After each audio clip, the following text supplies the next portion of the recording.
Olá, olá, olá a todos. Entrando ao vivo hoje. Tiago, tudo bem? Liana, oi, oi, pessoal que tá entrando. Hoje o tema é divórcio e separação de casais. Divórcio e separação de casais sob a perspectiva sistêmica, sobre os conceitos e a postura que nós aprendemos aqui com Bert Hellinger. Oi! Aprendemos com Bert Hellinger aqui. Como nós podemos conduzir esse momento? É um marco, é um momento dolorido, sempre dolorido, em diferentes graus, de diferentes maneiras para cada pessoa que passa por esse momento, mas um momento dolorido, um marco nas nossas vidas. A partir deste momento de um divórcio, de uma separação, a nossa vida muda, querendo ou não, a nossa vida muda, a gente é extremamente impactado por esse momento. E como olhar para isso? Como conduzir isso? Da sua parte, como você pode passar por esse momento, entender esse momento, e se você tem filhos, como você preserva os seus filhos? Qual é a postura dos pais que preserva os filhos nessa situação? Falando aí sobre o ponto de vista sistêmico. E quando eu falo ponto de vista sistêmico, o que eu quero dizer? Nós temos conhecimento de leis sistêmicas que regem os sistemas familiares. Então, nós temos 3 leis muito conhecidas, que é o pertencimento, todos têm o direito a pertencer aos sistemas. Hierarquia, quem chegou antes tem precedência sobre quem veio depois. E equilíbrio, equilíbrio de troca nas relações, o equilíbrio entre o dar e o receber. Cada uma dessas leis diz como a gente deve se comportar na relação, qual é a nossa postura interna em cada uma das nossas relações. Então, eu, Karina, perante os meus pais, eu preciso incluí-los, dar um lugar a eles, dar um lugar a todos do meu sistema, se eu quero respeitar a primeira lei sistêmica, que é do pertencimento. Se eu quero respeitar a segunda lei sistêmica, que é a hierarquia, eu preciso entender que os meus pais são grandes e eu sou pequena, não importa a minha idade. Eles vieram antes, eles têm precedência sobre mim. Antes mesmo de me terem, de eu estar na barriga da minha mãe, ela já tinha vivido aí 26, 30 anos, né? Cada mãe aí um tempo, ela já tinha vivido muito, já tinha passado por muitas histórias antes de eu chegar. Então ela tem precedência sobre mim. Eu não tenho capacidade de julgar ou ajudar quem veio antes. E o equilíbrio de troca, que em cada relação muda. Na relação com os nossos pais, os pais dão e a gente recebe. Nas relações entre iguais, com esposo, marido, namorada, amigos, no trabalho, nós trocamos na mesma medida. Eu dou na mesma medida que eu recebo, e isso garante o equilíbrio, garante uma relação harmoniosa. Tô dando essa pequena introdução, porque pode ser que algumas pessoas que chegam aqui para assistir essa live interessadas no assunto, não vão entender um pouco do que eu vou falar. Então eu preciso dar uma base rapidinha para que essas pessoas entendam. Amanhã eu farei uma live às 13 horas falando sobre essas leis. Essas leis, elas atuam nos sistemas familiares, em todos os sistemas, nós querendo ou não. Se você quer ou não, ela atua. Se você acredita nela ou não, ela atua. Costumo comparar essas leis com a lei da gravidade. Então assim, a lei da gravidade atua. Uma pessoa pode nunca ter ouvido falar esse nome, lei da gravidade, mas se ela subir num prédio e pular, ela vai cair. Mesmo que ela tenha a intenção de voar. Mesmo que ela ache que ela vai voar, ela vai cair. Com as leis sistêmicas também é assim.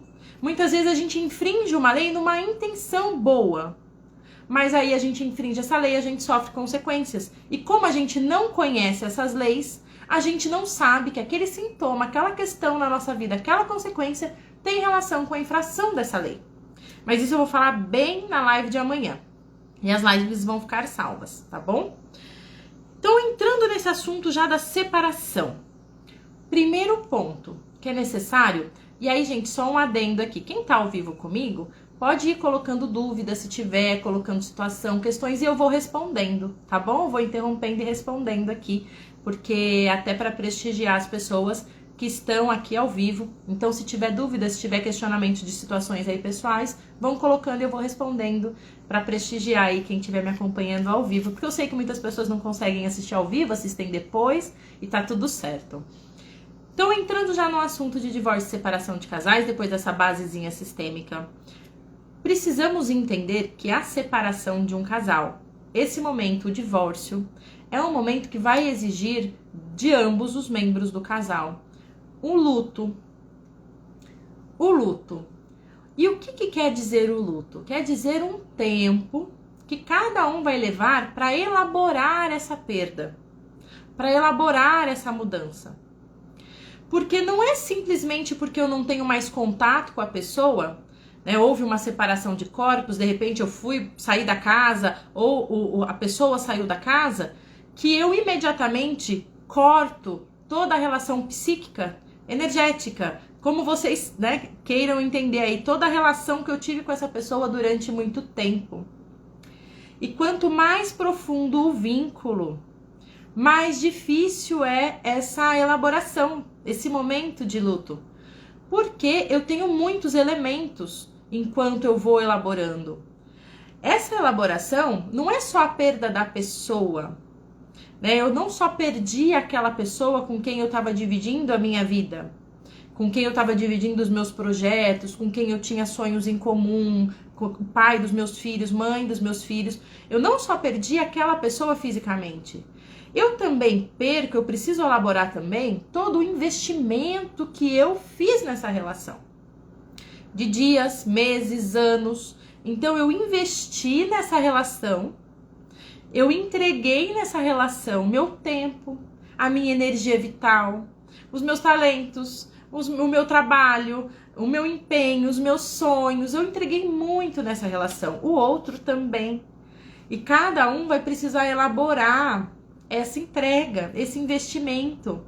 Porque a sensação que a gente tem não é que a gente perdeu só a pessoa, a sensação é que a gente perdeu tempo, que a gente perdeu tudo que a gente investiu.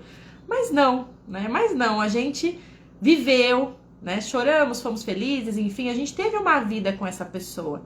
Então, até processar que tudo isso valeu a pena, que tudo isso faz parte, que tudo isso é a vida acontecendo, a gente pode levar um tempo.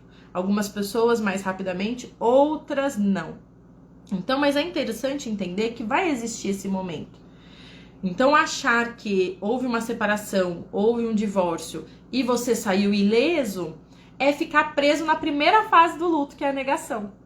Então, quando eu nego que isso aconteceu, quando eu não quero entrar em contato com a dor dessa perda, com a dor de tudo que eu vou ter que mudar, reestruturar, quando eu me recuso a enxergar isso, né, eu não entro em contato com essa elaboração.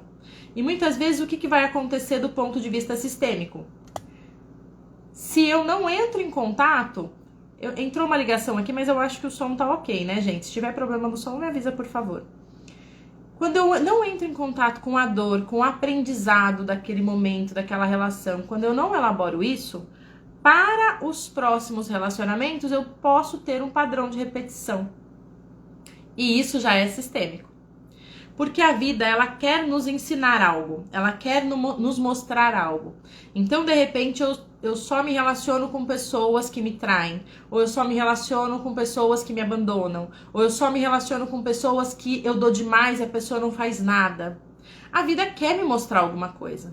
Se o padrão dos meus relacionamentos, né, se eu colocar lá uma fila do meu ex, lá dos meus ex, das suas ex, se eu coloco essa fila lá e começo a olhar o que todas tinham em comum, o que todos tinham em comum ou o que todos tinham diferente, qual é o ponto de interseção? O que a vida quer me ensinar? Só que a vida, ela fala mandarim com a gente. Muitas vezes a gente não tá entendendo o idioma que ela fala. Ela tá falando mandarim e a gente não fala essa língua. Então a gente não recebe essa mensagem.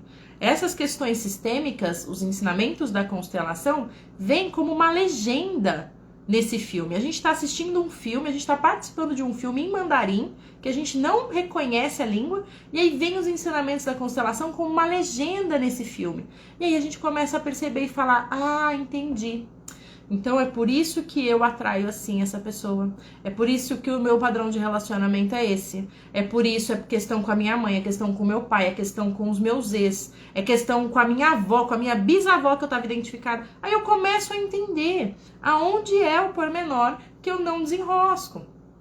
E por que eu tô falando isso? Porque tudo isso é percepção que nós podemos ter nesse momento de elaboração, nesse momento do luto. E esse momento acontece tanto para quem tomou a decisão, quanto para quem foi comunicado dessa decisão. Para ambos. Então, é ilusão pensar que a pessoa que tomou a decisão não está passando por um processo de luto. Ela pode estar naquela fase de negação, que ela nega, então ela nem sabe que ela está vivendo esse processo. Mas como é um marco, nós passamos. E cada vínculo nosso, dependendo da força do vínculo, o luto é mais profundo, a elaboração dessa perda é mais profunda. Tem uma consteladora em Minas Gerais, que chama Marta Franco, que ela usa uma analogia que eu peguei aí para a vida e uso também. Que é a seguinte, sabe o esparadrapo? Quando a gente compra ele novinho na farmácia, aí a gente vai e cola esse esparadrapo na nossa pele. E ele fica ali colado. Quando eu vou tirar esse esparadrapo da minha pele, dói. Dói pra mim, é difícil, dói minha pele, né? É difícil desgrudar o esparadrapo. Então isso quer dizer que é o meu primeiro vínculo. Um primeiro vínculo é sempre muito profundo. Então uma primeira separação, um primeiro divórcio é sempre muito mais difícil do que os outros. Por quê? Porque no primeiro a cola ainda tem muita cola. Aí eu tiro aquilo.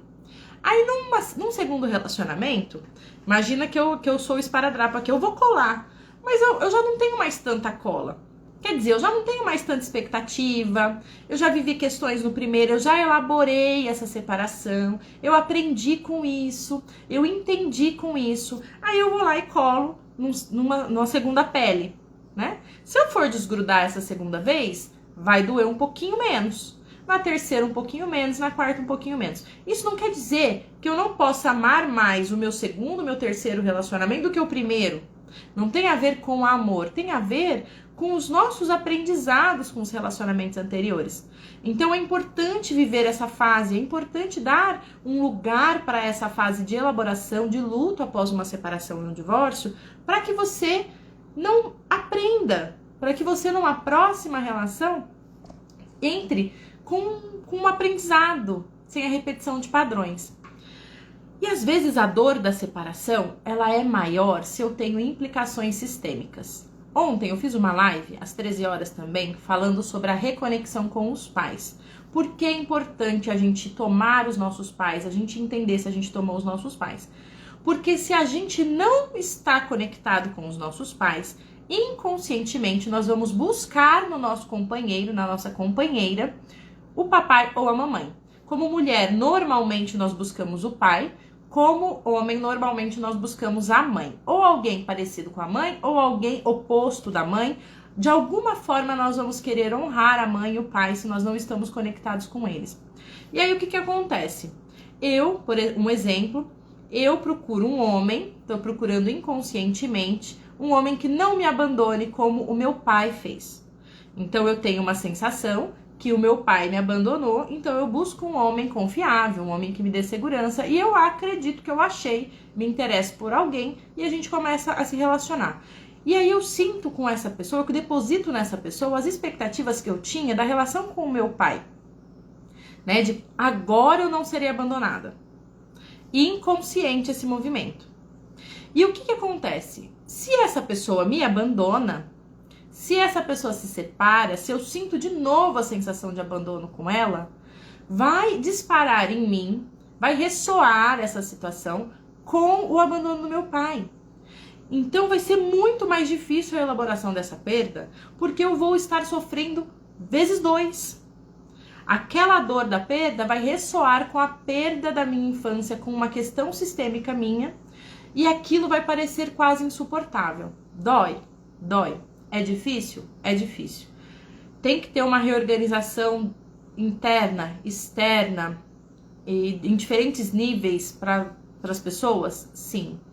Mas quando vem uma sensação de que você não vai suportar, de que aquilo é demais para você, de que você não pode viver sem aquela pessoa, pode ter quase certeza que Eu não posso garantir porque tem que olhar o sistema familiar, mas tenha quase certeza que essa dor ressoa com uma questão sua, com o papai e com a mamãe. Então, essa é o momento ali da separação, o momento do divórcio, né? Onde a gente vai olhar para essas questões. E existe um caminho sistêmico, existem formas de nós termos uma boa separação. Existem orientações e caminhos que nos direcionam para a boa separação. Mas, Karina, existe a boa separação? É uma família que está sendo desfeita. É um casal que investiu tudo junto ali, que é um casal que estava junto, que passou, superou momentos juntos e agora estão se separando. É bom isso? Existe isso? Acompanha comigo aqui, agora, esse raciocínio, esse movimento, para entender sobre esse caminho para boa separação. E aí, cada um vai tirar as suas próprias conclusões, tá bom? O que impede uma boa separação sob o ponto de vista sistêmico? Impede uma boa separação se eu fico na posição de vítima ou de culpado. Se eu não consigo perceber que eu e aquela pessoa com a qual eu tinha um relacionamento somos iguais e nós alternamos as posições dentro do relacionamento.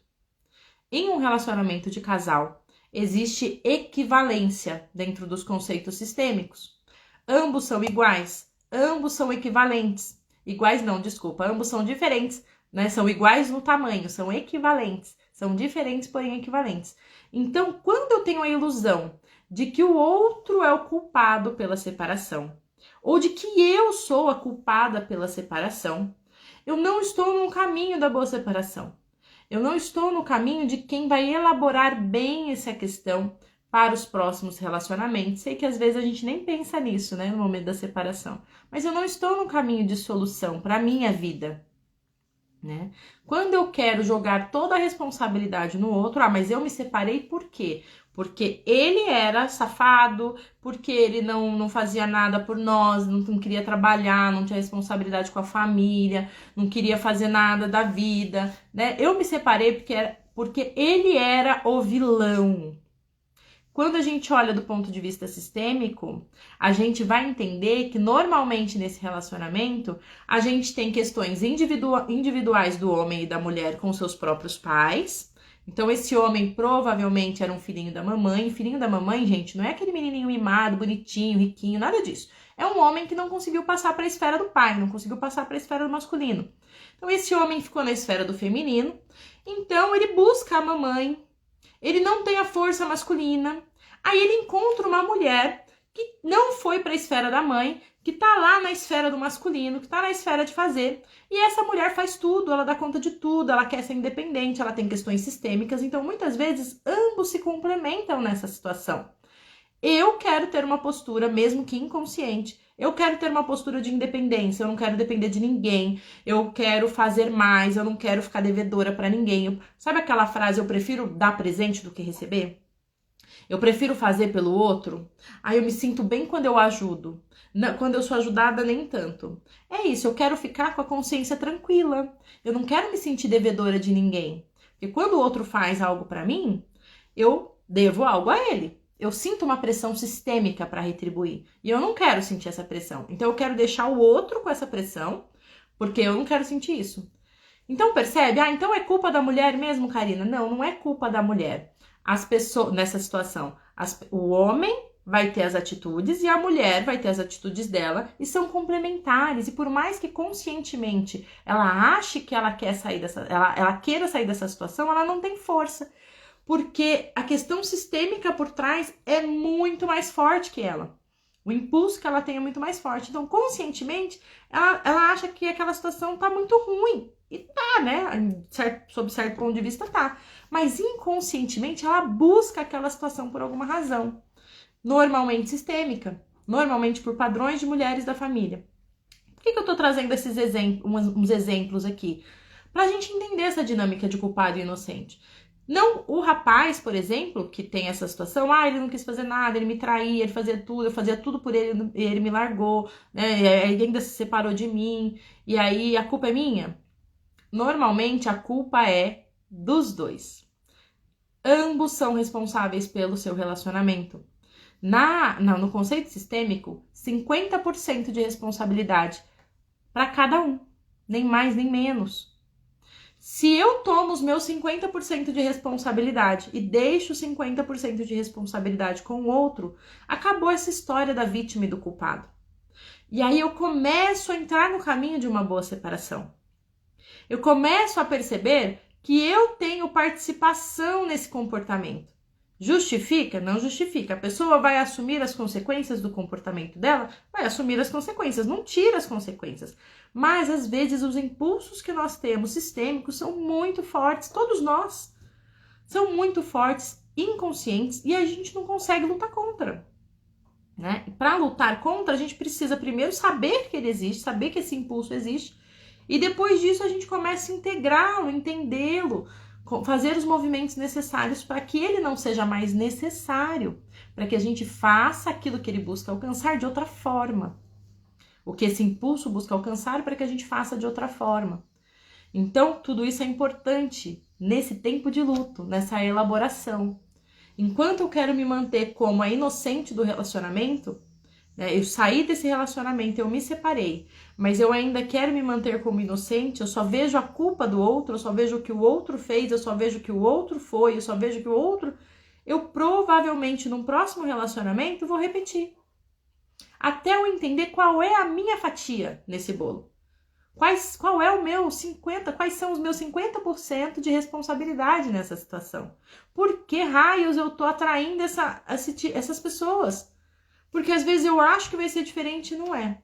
Às vezes eu acho... E aí se eu fico jogando sempre a culpa no outro, nesse momento da separação, eu não consigo elaborar bem.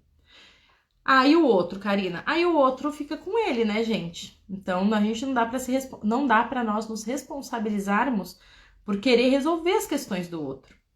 E esse é um impulso que geralmente gera muito dos divórcios, né? Nós nos responsabilizarmos pelas questões do outro. A gente tira a equivalência do outro, a gente sai do nosso lugar, e aí com o tempo a situação vai ficando muito desgastante e um dos dois não aguenta mais, né?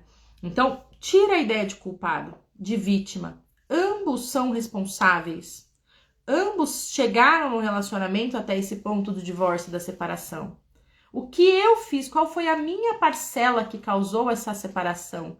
Que causou esse divórcio? O que eu preciso entender na minha postura que está trazendo isso para a minha vida? Então, olhar para si. Tirar toda a raiva. Às vezes eu tô com raiva do outro, que também impede a boa separação. Eu fico com raiva, ou eu fico com raiva de mim. Ai, mas então eu fiz isso, eu fiz aquilo, e caramba, e ficar alimentando essa raiva de si, a raiva do outro, também não vai ajudar, né? E aí, num caminho da boa separação, é começar a entender que toda relação termina. Toda relação de casal, toda relação amorosa está fadada a terminar. Seja com um divórcio, com uma separação, seja com o falecimento de um dos dois, de alguma forma essa relação vai terminar. Entende? Aí a gente começa a olhar para as relações, para essa relação, como algo cíclico. Como um ciclo natural. Na natureza, tudo é cíclico. As plantas nascem, crescem, dão frutos, morrem, voltam para a terra. Outras plantas nascem, crescem, dão flores, frutos, morrem. Na natureza, tudo é cíclico. Por que uma relação de casal, por que uma relação amorosa seria diferente? Pode ser que essa separação, esse término, seja antecipado ou seja lá no fim, com o falecimento de um dos dois. Mas isso vai acontecer. Isso vai acontecer. E quanto antes a gente entender as dinâmicas dentro dos nossos relacionamentos, antes a gente vai ter mais autonomia, mais liberdade para decidir, para ter comportamentos que vão trazer aquilo que a gente espera. Quando uma planta morre, dói. Quando uma planta deixa de existir, É ruim, é ruim. A gente quer que uma rosa morra. A gente não quer internamente, porque a gente quer manter aquilo. Mas as relações são cíclicas também. Muitas vezes eu encontro uma pessoa em determinado momento da minha vida. Nós construímos uma história, nós aprendemos um com o outro, nós temos filhos, nós vamos fazendo movimentos, né, nos apoiando, aprendendo. E aí chega um momento, de repente, que eu começo a querer ir por um caminho e a pessoa que está comigo não quer ir por esse caminho, né? Então, às vezes, você, quando se junta com alguém, vocês se juntam num determinado momento da vida. Inconscientemente, aquilo une vocês. Um desejo de um lado, um desejo do outro que encaixou. Aí, conforme você vai vivendo, depois de 10, 20 anos, 1 ano, 5 anos, você começa a perceber que você quer ir para um lado, para a direita. Mas essa pessoa ainda quer ficar no combinado que vocês fizeram antes, que ela não quer mais ir não quer ir para a direita, ela quer ficar lá, indo para a esquerda, indo para frente, ou ficar ali naquele combinado. E aí vem as decisões. Se para você então abre mão de ir para a direita, né, e fica ali. Isso também tem o seu peso no relacionamento. Quando eu abro mão de algo muito importante, né, será que isso funciona? Então tem o seu peso também. Então, ou se você chama essa pessoa e fala, ó, é o seguinte, eu entendo que a gente lá atrás combinou isso aqui, só que para mim não serve mais. Agora eu quero ir para a direita, eu quero fazer um outro movimento, eu quero crescer, eu quero fazer isso, eu quero viver isso, aquilo. Eu vou entender se você não quiser ir. Eu vou entender. Porque o nosso combinado não era esse, o nosso combinado era a gente ficar lá, né, onde a gente se uniu. Mas agora eu quero sair, eu quero ir para outro lado. Então, se você quiser ficar, eu vou entender. Mas se você quiser vir junto, eu vou gostar. Então, eu vou esperar um tempo, a gente vai, né, viver um tempo aqui, mas eu tô indo para cá. Então, agora a bola tá com você. Se você quiser ir comigo para cá, se você não quiser, eu entendo, porque o nosso combinado realmente não era esse, era, né, ficar onde a gente estava, mas eu vou. Ou eu não vou. Olha, eu não vou para aquele lado, eu tô ficando aqui, mas isso vai exigir da nossa relação. A gente vai ter que sentar e estruturar tudo isso, né? Então, quando a gente tem essa visão dentro do nosso relacionamento, a gente começa a perceber os sinais de que nós estamos caminhando para o desgaste, para o divórcio, né? Porque depois que a gente chegou na separação e no divórcio, muitas vezes a gente não vai voltar ao que era antes. Dentro dos conceitos sistêmicos, a gente não reata. Reatar normalmente não dá certo. E o que eu tô falando aqui, não entendam como verdades absolutas. Entendam como tendências que a gente vê durante muitos trabalhos com a constelação, durante muitas descrições de trabalhos feitos pelo Bert Hellinger com as constelações. Ele tem mais de 80 livros publicados. Em cada livro dele, ele traz exemplos de constelações, transcrições de constelações. Então, é um estudo por observação. É um estudo fenomenológico da vida, né, que embasa essas leis. Então, não entenda como verdade absoluta. Olhe para a vida e teste o que serve para você. Porque isso é o geral. Pode ser que dê certo para você. Ok, pode ser uma exceção? Pode ser uma exceção. Vias de regra nos conceitos sistêmicos, quando uma relação termina, quando um divórcio, uma separação acontece, reatar não dá certo. Ambos precisam realmente se separar, se reestruturarem e reiniciarem aquela relação de um outro lugar, de uma outra forma. Aí sim tem uma chance, né, de retorno, esse momento, essa relação, esse encontro, esse reencontro aí, mas como pessoas diferentes, de um outro lugar, de um outro momento, tá? Mas estamos falando aqui do divórcio, então já entendemos que um caminho para boa separação é entender a ciclicidade. E às vezes, por que a gente tem dificuldade de entender essa questão dos ciclos, né? Do final dos ciclos? Porque nós, humanos, muitas vezes queremos controlar os ciclos, controlar a natureza. Então, muitas vezes aquilo acabou, aquela relação terminou. Eu já não estava feliz naquela relação, eu já não estava bem, mas não era aquela hora. Mas eu não me sinto preparada. Mas eu queria que tivesse sido daqui a pouco. Mas não fui eu que encerrei. Eu não tive o controle nesse encerramento. Então, todas essas necessidades de controlar os ciclos, né, são ilusões. E muitas vezes nos impede de aceitar a ciclicidade natural das coisas. Então, muitas vezes eu quero controlar. Dá para controlar quando uma semente brota? Dá para controlar quando uma árvore nasce? Quando ela vai dar frutos? Quando ela vai ter flores? Quando ela vai morrer? Não dá para controlar. A gente tem, às vezes, uma tendência, né? Olha, eu sei que uma semente de tal planta leva, em média, X tempos para... Né? Tem estudos aí, movimentos genéticos, né? Enfim, que estão controlando aí, que estão reduzindo o tempo. Mas isso é aquilo, é não aceitar a ciclicidade da natureza, né? Não estou dizendo que tá certo ou tá errado, né? É uma evolução.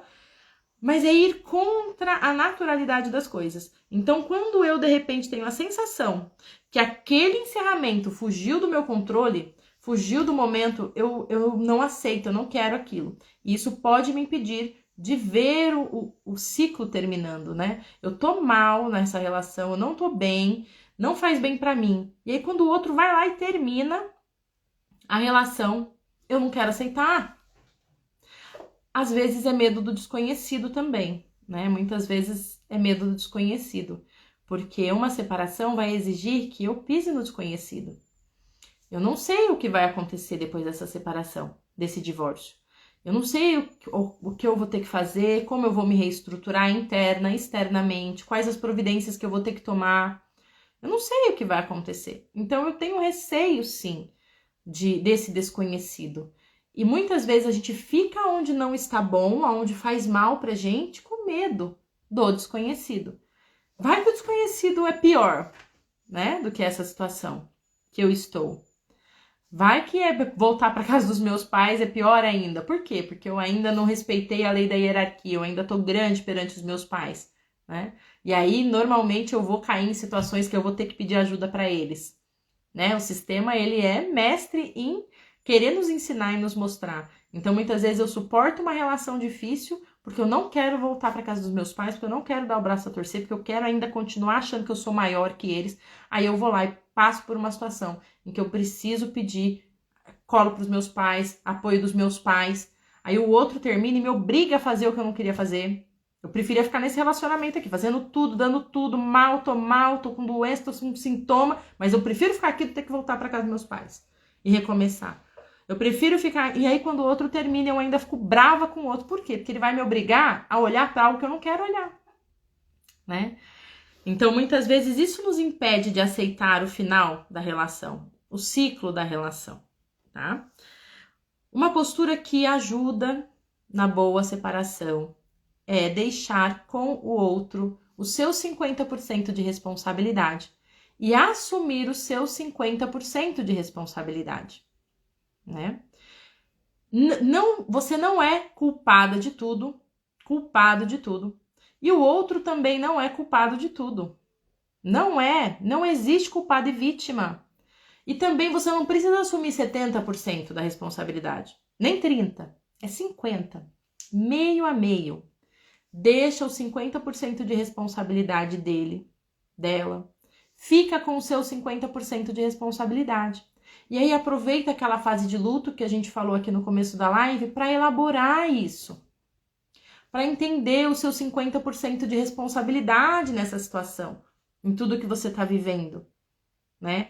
Quais atitudes minhas, quais comportamentos, quais implicações sistêmicas me levaram a essa separação, a esse divórcio, né? E elabora lá. E um terceiro ponto aqui, né? Então eu já falei aqui sobre o caminho da boa separação passa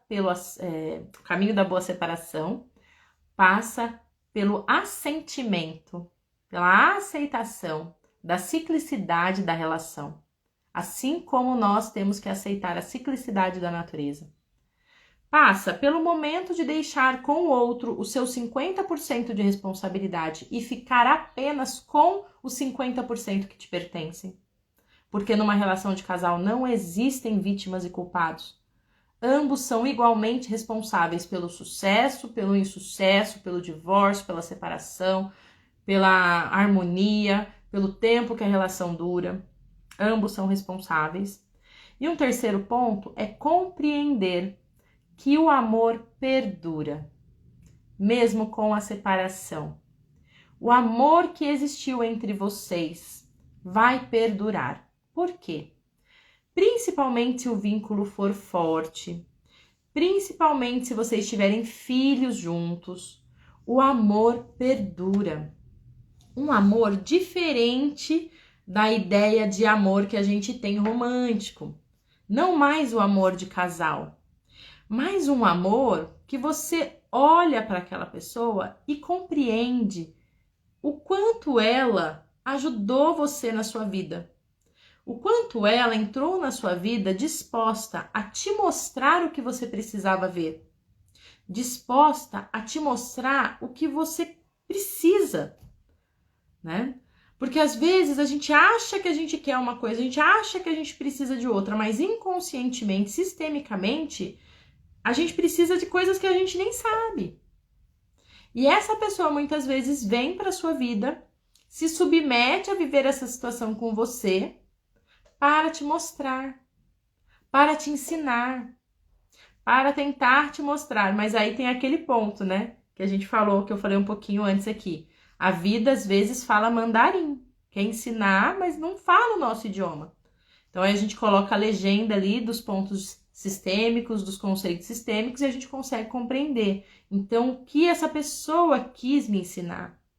E quando você percebe isso, você entende que essa pessoa fará parte do seu sistema agora. Não tem como tirar ela. Ela tem o direito de pertencer. E você dá um lugar a ela no seu coração. Esse amor se transforma. Esse amor perdura de outra maneira. De outra forma. Então, esse é o caminho para uma boa separação. E como fazer para preservar os filhos nesse momento? Né? Uma separação de um casal que tem filhos. Qual é a postura sistêmica que preserva as crianças? Não importa a idade, né? Crianças, adolescentes. Qual é a postura que preserva essas crianças? É você conseguir concordar com o outro. Permitir que o seu filho ame ambos os genitores. Porque o momento da separação, do divórcio, não só o momento, né? Tudo que veio desencadeando aí na vida desse casal que culminou no divórcio e na separação, causa muitas vezes dor, raiva, sofrimento, né? Num primeiro momento, a gente fica, às vezes, com raiva do outro, a gente fica machucado, magoado. E toda essa postura faz com que a gente queira afastar, às vezes, essa pessoa da nossa vida, da vida do nosso filho, dos nossos filhos, né? Que a gente diminua a importância que ela tem perante o filho, né? Que a gente não concorde mais com essa pessoa. Só que a separação e o divórcio acontece entre o casal. O pai e a mãe não se separam, nunca, nunca. O pai e a mãe são sempre os mesmos, inseparáveis perante o filho. Então, agir em relação à criança, projetando sentimentos de casal, faz com que essa criança sofra. E aí eu vou trazer alguns exemplos aqui, para deixar isso um pouco mais tangível. A postura que preserva as crianças no momento da separação é que ambos os genitores olhem um para o outro e concordem um com o outro. E entendam a importância um do outro para essa criança. E é uma importância equivalente. A mãe não é mais importante que o pai não é mais importante que a mãe. Ambos são igualmente importantes para essa criança. Caso não fossem, né? A mulher poderia engravidar sozinha, mas não, precisa do homem. Ou o homem poderia ter uma criança sozinho, mas não, precisa da mulher. Isso já mostra essa importância, que não dá para descartar. Então, no momento da separação, muitas vezes a mulher, porque nós mulheres, nós temos um poder, é um poder. Nós levamos o filho ao pai, e nós impedimos o filho de ir ao pai. O homem não consegue impedir o filho de ir à mãe. O homem não precisa levar o filho à mãe. O filho já nasce com a mãe. Nós, mulheres, temos um ponto diferente dos homens, um ponto sistêmico diferente dos homens. Nós podemos liberar o nosso filho para ir ao pai, levá-lo até o pai, ou nós podemos travar essa ida. Às vezes, e aí assim, né, gente, nós podemos encarar isso de duas formas. Ou eu olho esse poder que nós temos, né, esse poder que nós mulheres temos como imensas possibilidades e falar, caramba, então mesmo que o meu filho não tenha chance de conviver com o pai, não conheça o pai, eu consigo levá-lo até o pai internamente? Eu consigo fazer com que ele tome a força do pai? Com que ele se conecte com o pai? E para quem quer mais informações sobre conexão com os pais, assiste a live de ontem, das 13 horas, que tá incrível, incrível.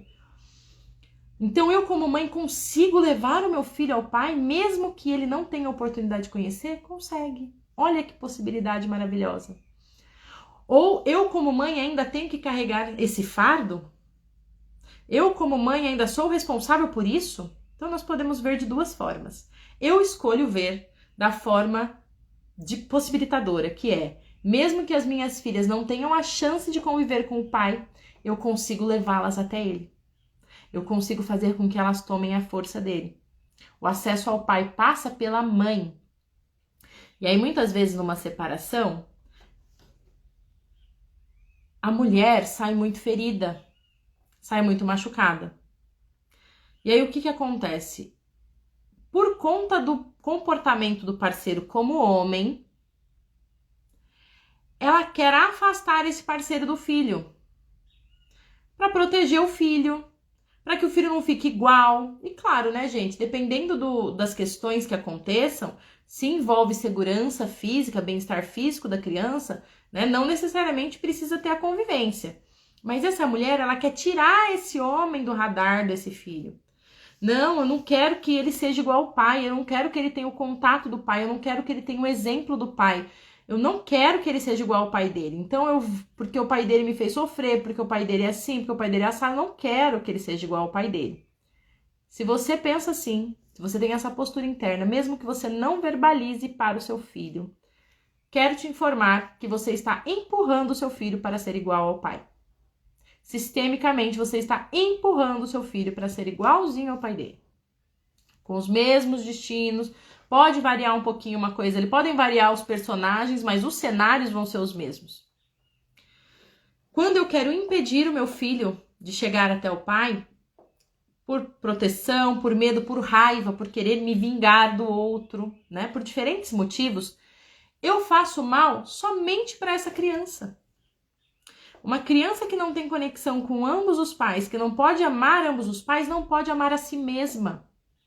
Porque ela é 50% o pai, 50% a mãe. Então, qual é a postura que preserva as crianças numa boa separação, num bom divórcio? É a postura onde ambos os pais permitem que a criança ame o outro genitor. Eu, como mãe, permito que o meu filho ame o pai, com as limitações dele, com as questões dele. E o pai permite que as crianças amem a mãe com as questões dela, com as limitações dela. Independentemente da nossa história como casal, isso não compete aos nossos filhos. Ah, Karina, mas o pai não cuida como eu faço tudo, eu me preocupo. E é assim. O pai é diferente da mãe. O pai vai jogar essa criança para o mundo, o pai vai despertar a coragem nessa criança, né? Eu me separei do pai das minhas filhas depois de 12 anos de relacionamento. Eu sei o quanto é difícil ficar na postura. O quanto é difícil você olhar para o outro, concordar que o outro é diferente, equivalente, tão importante quanto você na vida da pessoa, dos filhos. Eu mando as minhas filhas, né? Eu dou durante o período que elas estão comigo, elas estão lá arrumadinha, bonitinha, dorme cedo.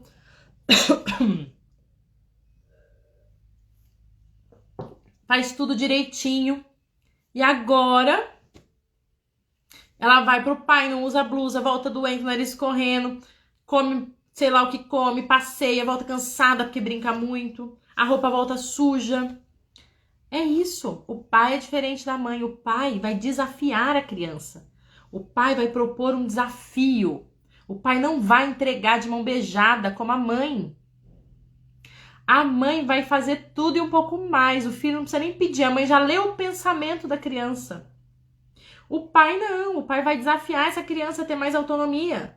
Desafiar essa criança a fazer diferente. Desafiar essa criança a conquistar aquilo que ela quer. E ambos os ensinamentos, ambas as posturas são tão importantes para as crianças.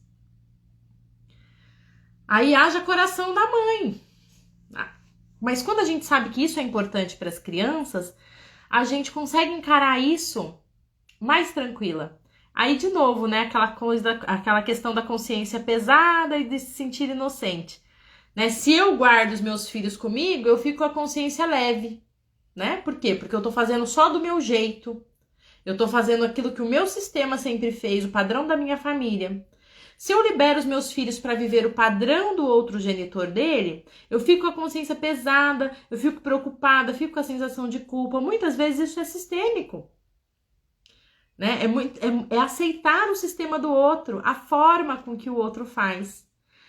O pai das minhas filhas tem descendência japonesa. Né? Por parte da mãe dele, ele tem descendência japonesa. E os japoneses são muitas vezes muito enfáticos, muito sérios e com as crianças, querem tratar as crianças como mini adultos, digamos assim, né? E a minha família sempre tratou as crianças como um tesouro. As mulheres sempre tomaram muito à frente, sempre colocaram os filhos acima de tudo. São reizinhos e rainhazinhas pequenas. Então pensa no encontro desses dois sistemas, como foi feliz, né? Como se complementaram. E penso o quanto eu preciso crescer para soltar a minha filha para aprender com o sistema do pai e o quanto ele precisa aceitar o meu. Que isso não vai deixá-las fracas, né? Então, o quanto a gente tem como pais que aceitar o outro. E não adianta essa história de eu não falo nada pro meu filho. Eu não aceito o pai dele, mas eu até incentivo. Não adianta. A postura interna é percebida principalmente pelas crianças que são sensíveis demais às informações inconscientes, às informações familiares. Então, mesmo que você não fale, o seu filho vai sentir que ele não pode ir até o pai, internamente.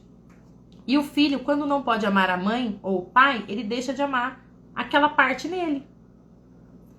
Tá, Karina, então como eu faço se o pai não quer ver a criança? Então, o pai, depois da separação, não vem ver a criança. A mãe pode trazer a presença do pai. Em olhar para esse filho e dizer, nossa, os seus olhos são parecidos com o do seu pai. E eu gosto, são muito bonitos, eu gostava dos olhos do seu pai, gosto do seu. Mas falar de verdade, não adianta falar da boca para fora. É sentir realmente isso. É lembrar que você teve uma história com essa pessoa. Que você tem 50% de responsabilidade nessa história. Que essa pessoa não é a vilã, não é o vilão. É passar pelos conceitos que a gente já falou aqui nessa live para poder olhar para o seu filho, ver os 50% do outro genitor e concordar e amar esses outros 50%. Porque se não fosse essa outra pessoa, o seu filho não existiria, não importam as circunstâncias do seu relacionamento. Sem essa outra pessoa, o seu filho, sua filha não existiria. Quando eu falo, olha filho, você é ótimo, lindo, maravilhoso, eu te amo, você é perfeito, mas o seu pai eu detesto, eu não gosto, são informações conflitantes. Mesmo que eu não verbalize, quando eu sinto isso, quando eu tenho essa postura interna, os filhos sentem esse conflito. Entende? Não existe isso, não existe eu concordar com a criança e não concordar com o pai que veio antes. Nessa questão do filho. Porque esse filho só existe por conta desse homem e dessa mulher. Não existe a não concordância com o outro genitor se eu quero realmente concordar com 100% do meu filho, da minha filha. Se eu quero que o meu filho se ame 100%, que ele não rejeite as suas partes, que ele possa tomar a força de tudo que ele recebeu, tanto de mim quanto do outro genitor, eu preciso concordar. Ah, Karina, mas é que você não sabe o quanto eu sofri, o quanto esse homem também fez o meu filho, a minha filha sofrer, independentemente das circunstâncias. Eu não estou falando de convivência, eu estou falando de postura interna, aceitação. Entender que você só tem esse tesouro, essa preciosidade, que é o seu filho, que é a sua filha, que são os seus filhos, com a participação desse homem. E ele é tão importante para essa criança quanto você. Muitas vezes o que acontece é que a raiva, os machucados, nos impedem de liberar o outro, né? Para acessar o nosso filho, para acessar esse filho que é de ambos. Então, às vezes, as mulheres, e ainda mais nessa onda agora, né, que a gente tem, agora que eu falo de anos pra cá, de mulheres empoderadas, mulheres fortes, mulheres que dão conta de tudo, mulheres que não precisam dos homens, mulheres que fazem, né, que podem fazer qualquer coisa o que elas quiserem, que não precisam de ninguém. Aí elas acabam até falando o seguinte: eu sou pai. Mãe e pai, eu sou pai. Não existe pai, gente, não existe pai. Você pode, sim, ter um destino como mãe de criar o seu filho sem a presença do pai. Mas o seu filho tem pai. Todos nós temos pai, eu tenho pai, você tem pai. Mesmo que esse pai não tenha chance de participar da sua criação, por implicações dele, por limitações dele, os pais são também humanos. O pai não consegue participar da criação do filho. A mãe não consegue participar da criação do filho por falecimento, por separação, por divórcio. Mas esse pai e essa mãe não deixam de existir. Elas estão no filho. Elas estão no filho. Elas são perpetuadas no filho. Então, gente, a postura que preserva as crianças é concordar com o outro, incluir o outro na vida da criança, dentro do possível, né? Com presença, convivência, ou incluir com essas falas, se você incluir no seu coração, seu filho já sente isso, já sabe. E ele se sente livre para amar o pai, para ir até o pai, para tomar a força do pai, a coragem, para ir para o mundo. Né? Isso vai fazer a diferença dele na vida adulta, na adolescência. Como criança também. Um filho que não consegue ter acesso a um dos pais pode desenvolver sintomas de depressão. É muito comum, porque é um vazio a depressão. Ansiedade. Ansiedade como um sintoma crônico, né? Porque a ansiedade faz parte dos sentimentos humanos, mas quando ela começa a ser crônica e excessiva, pode estar relacionada com a falta de um dos pais internamente. Não é convivência, é permissão, é inclusão dessa pessoa e respeitar o valor dessa pessoa.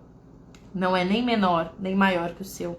Mesmo que essa pessoa não esteja convivendo, não esteja assumindo as responsabilidades do dia a dia, o valor dela na vida do filho é igual, porque a concepção e a vida dele foi um presente dela também, dependeu dela também, desse outro genitor, dessa outra pessoa que contribuiu aí. Mesmo quando mesmo quando a gravidez ela é in vitro, enfim, é sempre o genitor, o pai biológico, tá bom? O que pode também ter de armadilha aí? Eu me divorcio, eu me separo, e aí eu me caso novamente. Eu colocar o padrasto ou a madrasta no lugar de mãe, de pai dessa criança. É um erro, eu estou excluindo o pai dela. Muitas vezes o padrasto ou a madrasta vão ser mais felizes em manter essa criança viva, em cuidar dessa criança, em dar assistência para essa criança. Mas se não fosse o pai e a mãe biológica, essa criança não existiria. E as informações familiares que essa criança carrega são do pai e da mãe biológica. Não da madrasta, não do padrasto. Então, pode sim ter um carinho enorme pela madrasta, pelo padrasto, podem se dar bem. O padrasto e a madrasta podem fazer algumas coisas por essa criança em amor ao companheiro, né? Por amor ao companheiro.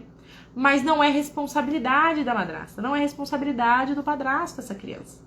Se o padrasto ou a madrasta fizer algo pelo seu filho, ele está te dando algo, você vai precisar retribuir para equilibrar a relação. Porque não é responsabilidade dele. Pode fazer por amor, mas não exclua o pai ou a mãe biológica dessa pessoa. Mesmo que você não tenha conhecido. Inclua primeiro no seu coração. Os pais precisam resolver primeiro as suas questões. Se você conseguir resolver a questão que você tem com o genitor, com outro genitor dessa criança, do seu filho, você já resolveu a questão. Você não precisa fazer nada com ela. Nada. As crianças ficam bem se os seus pais estão bem. Então, quanto mais você resolve as suas questões, quanto mais o outro genitor dessa criança resolve as questões dele, mais essa criança vai ficar bem. Você só vai ter realmente controle em resolver as suas questões. E um controle aí, né, digamos, também moderado. Você só tem possibilidade de resolver as suas próprias questões. E olhar para o outro genitor e concordar com o caminho que ele quer seguir. Concordar com a forma com que ele quer viver. Concordar com a criação, com aquilo que ele pode dar ao filho de vocês. E saber que ele é tão importante quanto você na vida dessa criança. Por toda a vida dessa criança. Tá bom, gente? Então é isso. Acho que eu falei tudo que eu tinha anotado aqui sobre esse assunto, divórcio, separação de casais. Agradeço as pessoas que ficaram aqui, que me acompanharam durante essa live, as pessoas que não conseguiram assistir ao vivo. Essa live fica disponível até domingo, até dia 24, acho que é domingo agora. Então tenham uma chance aí de assistir. Assistam primeiro a live de reconexão com os pais para vocês entenderem, né, pegarem aí o gancho para vir para essa live de divórcio. Principalmente você que se separou, que se divorciou e tem filhos, assista primeiro a reconexão com os pais para entender o quanto é importante você ter uma postura sistêmica perante ao outro genitor, né, do seu filho, perante aquela pessoa que contribuiu grandemente com a chegada dessa criança. Tá bom, gente? Muito obrigada e até mais. Amanhã tem outra live às 13 horas, as Ordens do Amor.